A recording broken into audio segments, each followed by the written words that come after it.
বরঞ্চ আল্লাহ তাআলার কাছে এই কুরবানি পশুর চামড়া, গোশত, রক্ত এগুলো আল্লাহ তাআলার কাছে পৌঁছায় না, বরং আল্লাহ তাআলার কাছে পৌঁছায় তোমাদের মনের তাকওয়া, ইখলাস, আন্তরিকতা। এজন্য একমাত্র আল্লাহ তাআলার উদ্দেশ্যে খালেস নিয়তে, সহিহ নিয়তে কুরবানি করা লাগবে। এরকম ভাবে ইব্রাহিম আলাইহিস সালাম তিনি কুরবানি করেছিলেন মন থেকে, ইখলাসের সহিত, আন্তরিকতার সহিত। এজন্যই আল্লাহ তাআলা ইব্রাহিম নবীর কুরবানিটা কবুল করে নিয়েছিলেন। হযরত ইব্রাহিম আলাইহিস সালাম একদিন স্বপ্নে যুগে দেখতেছেন, কে যেন বলতেছে, ও আল্লাহর নবী, ও আল্লাহর রাসূল, আপনি আল্লাহ তাআলার রাস্তায় কুরবানি করুন, আল্লাহ তাআলার রাস্তায় কুরবানি করুন। নবীদের স্বপ্ন হলো ওই সমতুল্য, তাদের স্বপ্ন বাস্তবায়িত হয়, কিন্তু আমাদের স্বপ্ন কি বাস্তবায়িত হয় না? আমরা রাত্রিবেলা ঘুমের ঘরে কত কি স্বপ্নে দেখি, কিন্তু তারপরের দিন সকালবেলা বা অন্য কোনো দিন কিন্তু বাস্তবায়িত হয় না। হয় নাকি? হয়। এখন একটা স্বপ্ন বাস্তবায়িত হয়, এটা বেশি সম্ভাবনা আর কি। যদি কেউ দেখে রাত্রিবেলা ঘুমাই গড়িয়া স্বপ্নে দেখতেছে যে আমি বড়ই গাছ তুলে বৈশা বা দাঁড়িয়া প্রস্তাব করতেছি, যদি এই স্বপ্নটা কেউ রাত্রিবেলা দেখে যে আমি ওই অমুক গাছের নিচে দাঁড়াইয়া বা বৈশা প্রস্তাব করতেছি, তাহলে ওই স্বপ্ন দেখার পরে ওই লোকটা জাগ্রত হওয়ার পরে দেখবে সে বিছানার মধ্যে প্রস্তাব করতেছে। এরকম হয় কি হয় না? এই স্বপ্নটা কিন্তু 100% নিয়ে যায়। কিন্তু আমরা অনেকে স্বপ্ন দেখি যে বিমানে উঠছি বা প্রাইভেট কারে উঠছি, কিন্তু আসলে কি উঠছি? বাস্তবে কিন্তু এরকম হয় না। তো এরকম ভাবে এক যুবক জীবনে সে আপনার ওই উড়োজাহাজে উঠে নাই। তো একদিন তিনি স্বপ্নে দেখছে যে তিনি উড়োজাহাজের মধ্যে উঠছে। তো ওঠার পরে এখন সব জানালা বা সব কিছু লক করা, বন্ধ করা। এখন তার কথা হলো যে এই যে বিমানের মধ্যে যা উঠলাম, এখন এই জানালা দিয়া উঁকিটা দেখেছি দুনিয়াটা কিরকম সুন্দর দেখা যায়। এখন এই চিন্তা করতেছে। এই চিন্তা করার পরে তিনি ওই জানালা দ্বারা তিনি তার মাথাটা ঢুকানোর চেষ্টা করতেছে, যে দেখি মাথাটা ঢুকাইয়া এই দুনিয়ার চিত্রটা দেখা যায় কিনা। এরকম ভাবে সে এরকম বারবার ঠেলতেছে মাথা ঢুকানোর জন্য। এক পর্যায়ে তিনি সজাগ হয়ে দেখে তার যে খাতা আছে, ওই চিরা খাতার মাথা ওই দেয়া ঠেলতেছে ঢুকানোর জন্য। তাহলে আমাদের স্বপ্ন কি বাস্তবায়িত হয়? হয় না। কিন্তু নবী করিম সাল্লাল্লাহু আলাইহি ওয়াসাল্লাম বা সাহাবীরা যে স্বপ্নগুলো দেখছে, ওই স্বপ্নগুলো বাস্তবায়িত হয়। এইবার ইব্রাহিম আলাইহিস সালাম কে যেন বলতেছে, ও আল্লাহর হাবিব, আল্লাহর রাসূল, আপনি আল্লাহ তাআলার রাস্তায় কুরবানি করুন। এইবার ইব্রাহিম নবী পরের দিন সকালবেলা ঘুম থেকে উঠিয়া 200 উট আল্লাহ তাআলার রাস্তায় কুরবানি করে দিলেন। 200 উট কুরবানি করে দেওয়ার পরে আবার যখন তিনি দ্বিতীয় রজনীতে আবার ঘুমাই গেছে, ঘুমের পরে আবার স্বপ্নে দেখতেছে, কে যেন বলতেছে, ও আল্লাহর হাবিব, আপনি আল্লাহ তাআলার রাস্তায় কুরবানি করুন। এইবার ইব্রাহিম আলাইহিস সালাম আবার পরের দিন সকালবেলা আরো 200 উট কুরবানি করলেন। এইবার আবার তৃতীয় দিন আবার স্বপ্নে দেখলেন, কে যেন বলতেছে, ও আল্লাহর হাবিব, আপনি আল্লাহ তাআলার রাস্তায় কুরবানি করুন। এইবার ইব্রাহিম নবী পরের দিন আবার তৃতীয় দিন সকালবেলা আরো 200 উট আল্লাহ তাআলার রাস্তায় কুরবানি করে দিলেন। এইবার চতুর্থ রজনীতে তিনি স্বপ্নে দেখলেন যে আল্লাহর হাবিব, আল্লাহ রাসূল, আপনি আল্লাহ তাআলার রাস্তায় আপনার প্রিয় বস্তুকে আপনি কুরবানি করুন, অর্থাৎ আপনার প্রিয় সন্তানকে আপনি কুরবানি করুন। এই স্বপ্ন দেখার পরে ইব্রাহিম আলাইহিস সালাম একটু হতভম্ব হয়ে গেলেন, চিন্তিত হয়ে গেলেন যে আমার সন্তান বলতে ইসমাঈল আলাইহিস সালাম ছাড়া আর কোনো সন্তান নাই। ইসমাঈল আলাইহিস সালাম ছাড়া তোমার কোনো সন্তান নাই। তাও এই ইসমাঈল আলাইহিস সালাম তার মায়ের সাথে এক নির্বাসিত স্থানে এসে থাকে, তার সাথে আমার কোনো সম্পর্ক নাই, তার সাথে তেমন কোনো আমার পরিচয় নাই। এই কাজটা আমি কেমনে সমাধান করব? হযরত ইব্রাহিম আলাইহিস সালাতু ওয়াস সালাম তিনি বিবি সারার কাছে গেল। যাওয়ার পরে বিবি সারাকে বলল যে আমি তো রাত্রিবেলায় এই স্বপ্ন দেখলাম। এখন বিবি সারা ডাকতে বললেন যে আপনি এই স্বপ্ন অতি তাড়াতাড়ি আপনি এটা সমাধান করুন। এইবার ইব্রাহিম আলাইহিস সালাতু ওয়াস সালাম তিনি জামার ভিতরে একটা ছুরি নিলেন আর কিছু রশি নিলেন। রশি আর ছুরি তার জামার আস্ত্রের ভিতরে ঢোকানোর পরে তিনি মক্কার উদ্দেশ্যে রওনা হয়ে গেছে। এবার হাজরা যে জায়গার মধ্যে থাকে সেখানে যাওয়ার পরে কিছুক্ষণ বিশ্রাম নেওয়ার পর ইব্রাহিম আলাইহিস সালাম সেই হাজরাকে বলতেছে, ও হাজরা, আমার এই প্রিয় সন্তান ইসমাইল আলাইহিস সালামকে গোসল করাইয়া সুন্দর পোশাক পরিধান করাইয়া আতর লাগাইয়া খুশবু লাগাইয়া তাড়াতাড়ি রেডি করিয়া দাও, আমি তাকে এক বিশেষ দাওয়াতের কাছে নিয়ে যাব। এই হাজরা এই কথা শোনার পরে এই পিতা এবং পুত্রের মাঝে নতুন করে একটা সম্পর্ক হতে যাচ্ছে। এই সম্পর্ক হতে দেখে হাজরা খুব খুশি হয়ে গেলেন। তিনি আনন্দের সহিত তিনি তার সন্তানকে গোসল করাইয়া নতুন কাপড় পরিধান করাইয়া খুশবু লাগাই দিলেন। এবার ইব্রাহিম আলাইহিস সালামের পিছনে পিছনে তিনি চলতেছেন দাওয়াত দেওয়ার জন্য।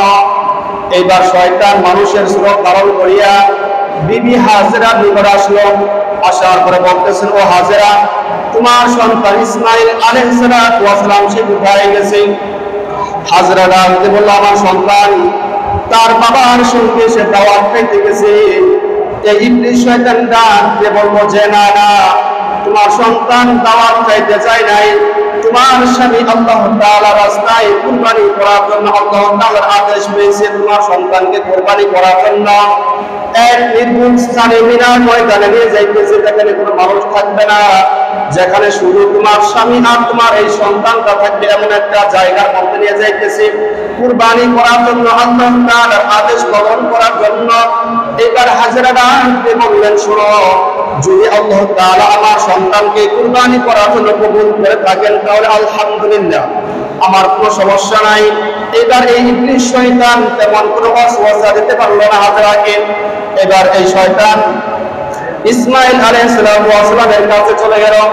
চলে যাওয়ার পরে বলতেছে, ও ইসমাইল, তুমি কোথায় যাইতেছ? ইসমাইল ডাকতে বলল, আমি আমার বাপের সঙ্গে দাওয়াত খাইতে যাইতেছি। এই শয়তান ডাক দিয়ে বলল যে দাওয়াত ঠিক আছে, কিন্তু এটা কোনো খাওয়া দাওয়ার কোনো দাওয়াত নয়। ও ইসমাইল, তুমি শোনো, তোমার বাবা আল্লাহ তাআলার রাস্তায় তোমাকে কুরবানি করার আদেশ পেয়েছে, এজন্য তোমাকে কুরবানি করার জন্য এক নির্ভুল স্থানে মিনা ময়দানে তোমাকে নিয়ে যাইতেছে। ওখানে নিয়ে যাওয়ার পরে তোমাকে কুরবানি করা হবে। এরকম ভাবে যখন শয়তান বারবার বলতেছে, ও ইসমাইল, তোমাকে কুরবানি করার জন্য এক নির্ভুল স্থানে নিয়ে যাইতেছে। এইবার ইসমাইল আলাইহিস সালাম ছোট মানুষ, মাত্র 9 বছর বয়স। এই ইসমাইল আলাইহিস সালাম তিনি রেগে গেলেন। রেগে যাওয়ার পরে তার বাবাকে ডাকতে বললেন, ও বাবা, কে যেন আমাকে বলতেছে তুমি নাকি আমাকে কুরবানি করার জন্য এক নির্ভুল স্থানে নিয়ে যাইতেছ। বাবা ডাকতে বলল, ও ইসমাইল, ওটা শয়তান তোমাকে ধোঁকা দিতেছে, তুমি ওই শয়তানকে 7 খণ্ড পাথর নিক্ষেপ করো। যদি তুমি 7 খণ্ড পাথর নিক্ষেপ করো তাহলে এই শয়তানটা দ্রুত হয়ে যাবে, চলে যাবে। এই ইসমাইল আলাইহিস সালাম তিনি 7 খণ্ড পাথর নিক্ষেপ করলেন। এই পাথর নিক্ষেপ করার কারণে এই শয়তানটা এখন উধাও হয়ে গেছে, চলে গেছে। এবার ওই মিনা ময়দানে যাওয়ার পরে এবার ইব্রাহিম আলাইহিস সালাম ডাকতে বললেন, ও বাবা, শোনো, আমি তোমাকে কেন এই জায়গার মধ্যে নিয়ে আসলাম? শোনো, আমি প্রথম দিন স্বপ্ন দেখলাম কে যেন আমাকে বলতেছে, ও আল্লাহর হাবিব, তুমি আল্লাহ তাআলার রাস্তায় কুরবানি করো।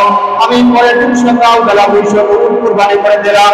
এরকম ভাবে দ্বিতীয় এরকম ভাবে 3 দিনে আমি মোট 600 উট আল্লাহ তাআলার রাস্তায় কুরবানি করে দিলাম। এইবার আবার চতুর্থ রজনীতে আমি স্বপ্ন দেখলাম কে যেন আমাকে ডাক দিয়ে বলতেছে, ও আল্লাহর হাবিব, ও আল্লাহর মুস্তাফা, তুমি তোমার প্রিয় সন্তানকে আল্লাহ তাআলার রাস্তায় কুরবানি করো। এজন্য আমি তোমাকে কুরবানি করার জন্য আমি আল্লাহ তাআলার আদেশ পেয়েছি, এজন্য আমি তোমাকে কুরবানি করার জন্য আমি তোমাকে এই মিনার ময়দানে নিয়ে আসলাম। এখন তুমি কি বলো? এই বাবা ইসমাঈল আলাইহিস সালাতু ওয়াস সালামটা তো বাবা শোনো, যদি মহান আল্লাহ তাআলা আমাকে কুরবানি করার জন্য আমাকে কবুল করে থাকি তাহলে আলহামদুলিল্লাহ, আমার কোনো সমস্যা নাই। তুমি আমাকে ধৈর্যশীলদের মধ্যে পাবা। তুমি অতি তাড়াতাড়ি তুমি তোমার এই আদেশটা তুমি কার্যকারী করো, পালন করো। এবার ইব্রাহিম আলাইহিস সালাতু ওয়াস সালাম বলেন যে বাবা, আমি এই কাজটা কেমনে সমাধান করব? ইসমাঈল আলাইহিস সালাতু ওয়াস সালাম বলেন যে বাবা শোনো, প্রথমে তুমি আমার হাতগুলা পাগুলা রশি দ্বারা বেঁধে নিবা। বেঁধে নেওয়ার পরে তুমি আমাকে তারপরে তুমি আমাকে শোয়াই দিবা। শোয়াই দেওয়ার পরে তুমি আমার গলদেশে গলার মধ্যে তুমি ছুরি চালাইবা। এইভাবে তুমি অবশ্যই সফল হতে পারবা।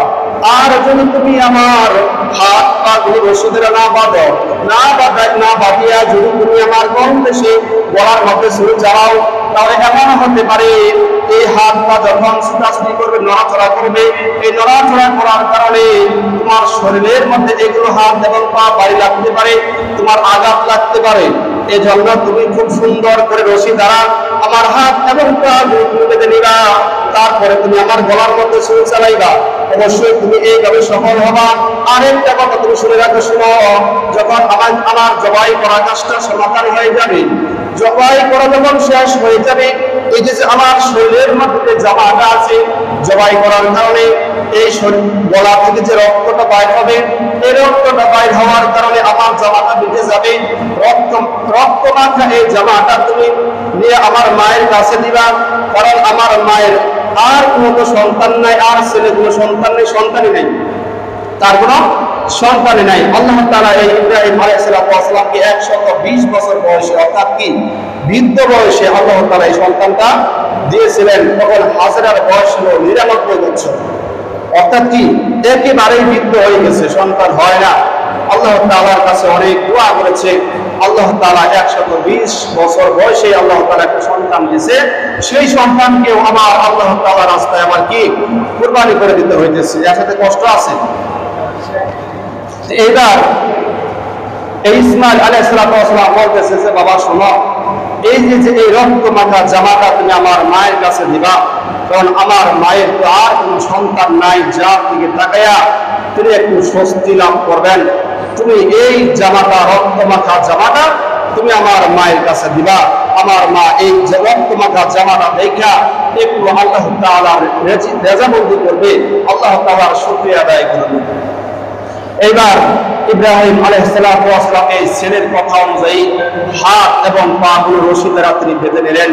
বেঁধে নেওয়ার পরে ডান দিক অর্থাৎ কাঁধ করে তিনি শোয়াই দিলেন। শোয়াই দেওয়ার পরে আবার ছুরি দ্বারা বিসমিল্লাহি আল্লাহু আকবার বলে যখন তিনি ছুরি চালাইলেন, কিন্তু ছুরি তিনি চালাইতেছেন, বারবার চেষ্টা করতেছেন, কিন্তু গলা আর কাটে না, গলা কাটে না, বারবার চেষ্টা করতেছেন কিন্তু কাটতেছে না। এরকম ভাবে এক পর্যায়ে ইসমাঈল আলাইহিস সালাম বলতেছেন যে বাবা, ছুরির যে আগাটা আছে, এই আগাটা তুমি আমার এই গলার মধ্যে জুড়ে চাপ দিয়ে ধরো, জুড়ে চাপ দিয়ে ধরো, তাহলে হইতে পারে কাটতে পারে। ইব্রাহিম আলাইহিস সালাম তাই করলেন। সেই ছুরির আগাটা গলার মধ্যে বাজাইয়া জুড়ে চাপ দিলেন, কিন্তু তারপরেও গলা কাটে না। এরকম ভাবে এক পর্যায়ে রাগে ইব্রাহিম আলাইহিস সালাম তিনি ছুরিটা দূরে ফেলে দিলেন। এরকমও পাওয়া যায়, আপনারা শুনছেন, যখন তিনি এই ছুরিটা দূরে ফেলে দিলেন, ফেলে দেওয়ার কারণে একটা পাথরের মধ্যে সে ওই ছুরিটা পড়ছে, পড়ার কারণে সেই পাথরটা কি কেটে দ্বিখণ্ডিত হয়ে গেছে। এর থেকে কি বোঝা গেল ছুরির কি আছে, পর্যাপ্ত পরিমাণ দাঁড় আছে, অনেক দাঁড় আছে। দাঁড় কারণ যে দাঁড়, এই দাঁড় থাকার কারণেই তো পাথর কেটে গেছে, অথচ ইসমাঈল আলাইহিস সালামের গলা কাটতেছে না।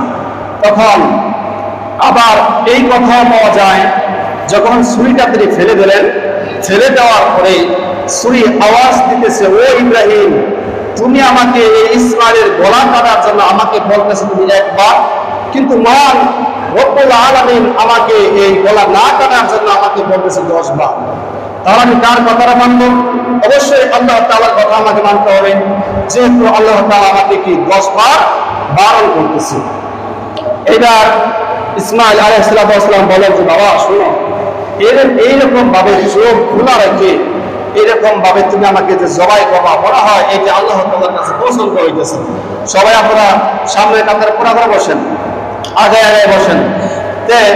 এই ইসমাইল বলতেছে যে তুমি যে চোখ খোলা রেখে এই সন্তানকে তুমি জবাই করতেছ, এটা মনে হয় আল্লাহ তাআলার কাছে পছন্দ হইতেছে না, তাই তুমি কি করো, তোমার চোখটা কি বেঁধে নাও, তারপরে তুমি আবার ছুরি চালাও, দেখো অবশ্যই কি সফল হবা। এবার ইব্রাহিম আলাইহিস সালাম তিনি চোখটা বেঁধে নিলেন। বেঁধে নেওয়ার পরে এবার বিসমিল্লাহি আল্লাহু আকবার করে বলে আবার যখন তিনি ছুরি চালাইলেন, এবার ছুরি অনায়াসে চোখ কাঁপতেছে, অর্থাৎ কলকল করে রক্ত বাইর হইতেছে। অর্থাৎ এই সময় যখন তার চোখ বাঁধা ছিল, তখন তো ইব্রাহিম আলাইহিস সালাম তিনি কিছুই দেখতেছে না।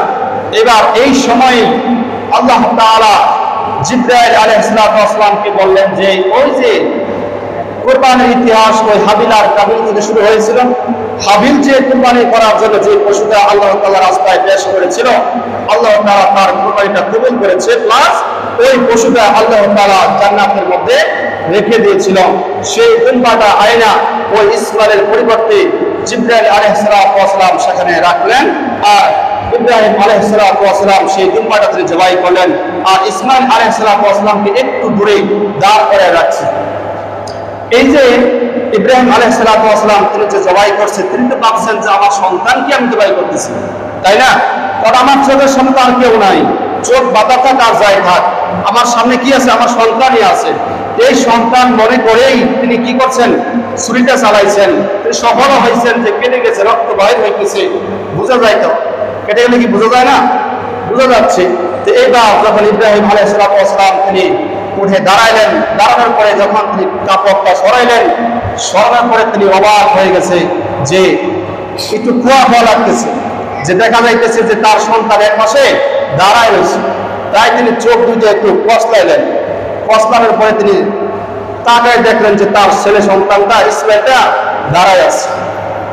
এরকম ভাবে ইসমাইল আলাইহিস সালাম তার পিতার দিকে তাকাইলেন।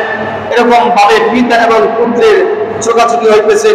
এক পর্যায়ে এই পিতা এবং পুত্র তারা একে অপরকে জড়াইয়া ধরল। এই যে আল্লাহ তাআলা জানাই দিলেন যে হে ইব্রাহিম, আমি কেবল তোমাকে পরীক্ষা করার জন্য আমি এই স্বপ্নটা আমি তোমাকে দেখাইছিলাম, যে আমি দেখি তুমি এই পরীক্ষায় তুমি পাস করতে পারো কিনা। কিন্তু ইব্রাহিম আলাইহিস সালাম পরীক্ষায় কি ফেল করছে না পাস করছেন? কথা কি বোঝা যায়? পরীক্ষায় তিনি পাস করছেন। আল্লাহ তাআলার এইটা একটা কি পরীক্ষা ছিল, তার সন্তানকেই যে কুরবানি করতে হবে এবং কোনো কথা নয়, কিন্তু এইটা একটা আল্লাহ তাআলার কি পরীক্ষা। এই যে ইব্রাহিম আলাইহিস সালাম, আল্লাহ তাআলা বলেন যারা সৎ বান্দা ঈমানদার যারা, আমি তাদেরকে এইভাবে কি করি? পুরস্কৃত করি। কারণ আমি এই ইব্রাহিম আলাইহিস সালাম যেহেতু একবারে খালেস নিয়তে, সহি নিয়তে, একমাত্র আমি আল্লাহ তাআলার উদ্দেশ্যেই কুরবানিটা করেছিল, এজন্য আমি তার ছেলের পরিবর্তে আমি দুম্বা দ্বারা আমি তাকে পুরস্কৃত করলাম বলে সুবহানাল্লাহ।